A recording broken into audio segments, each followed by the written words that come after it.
I'm Kelsi with Peacock Family Chiropractic. We are Max Living Health Center in Fishers, Indiana, and I'm here with you today to share how you can make your own yogurt with 2 ingredients. And this is a dairy-free yogurt. You can use simply a can of coconut milk or coconut cream.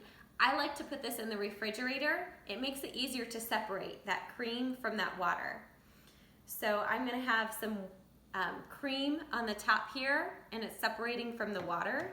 I'm going to pour that water into my blender bottle for my workout tomorrow, and I'm going to put the rest of that in my jar for the yogurt. Please note I'm using a spatula that is not metal. You do not want to use metal container or silverware when you're looking at fermenting your foods. Okay, now we simply add our probiotic. You can either open a capsule of probiotic or simply use our kids probiotic, which is already in powdered form. I'm going to use 2 servings.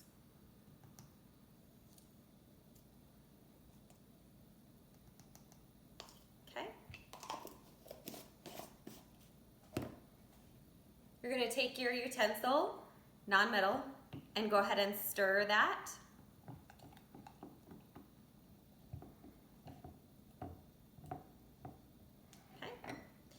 And you're gonna put either cheesecloth or a piece of paper towel with a rubber band on top. And you're gonna let that sit on the counter for 24 to 48 hours. Okay? And then next, you'll go ahead and put a regular top on your yogurt and put it in the refrigerator. It'll be ready to enjoy as soon as you are, and this is how I enjoy my coconut yogurt. So once it's done, I simply pour a little bit into a jar. Once again, I'm not using metal, I'm just pouring it. And then I'm gonna add possibly a little bit of sweetener, such as stevia, bone broth protein powder, or a Max Living plant protein. Both of these are dairy-free, AIP, paleo-approved. And/or I'll add some fruit on top, such as homegrown strawberries, which are delicious, and I'll enjoy my yogurt, okay?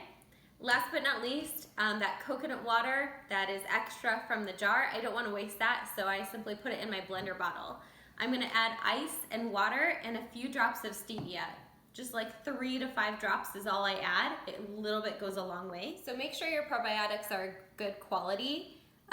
Our Max Living probiotics are great. You should keep them in the refrigerator to help keep them nice and fresh. And if for some reason your yogurt does not ferment in 24 to 48 hours, go ahead and taste it and see if it's tangy like yogurt.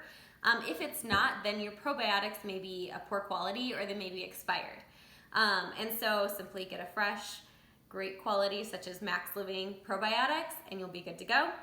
And if you leave this in the refrigerator, it will continue to ferment just a little bit, but it'll be really good quality for quite a long time for you.